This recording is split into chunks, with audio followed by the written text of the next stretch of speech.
अस्सलाम वालेकुम प्यारे दोस्तों, आज इस वीडियो में हम आपको 5 हेल्दी टिप बताने वाले हैं।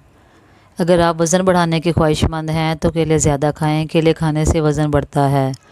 सुबह सवेरे निहार मुँह पानी पिया करें, इससे पुराने से पुराना कब्ज़ दूर हो जाता है।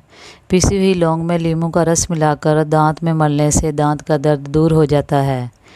किसी भी किस्म की मोच आ गई हो तो गर्म दूध में हल्दी मिलाकर पिलाने से दर्द में खासी कमी आ जाती है। दोस्तों, अगर छोटे बच्चों को मोशन लग जाएं तो सफ़ेद ज़ीरा भूनकर 2 माशा पानी के साथ पिलाने से मोशन बंद हो जाते हैं। तो दोस्तों, आज की हमारी वीडियो आपको कैसी लगी कमेंट करके लाजमी बताइएगा। और दोस्तों, अगर आप हमारे चैनल पर नए हैं तो काइंडली हमारे चैनल को सब्सक्राइब कर लें ताकि आने वाली तमाम हेल्दी टिप्स आप तक पहुंच सकें। दोस्तों, अपना बहुत सारा ख्याल रखिएगा, दुआओं में याद रखिएगा। इंशाल्लाह कल मिलते हैं एक नई हेल्दी टिप के साथ। तब तक के लिए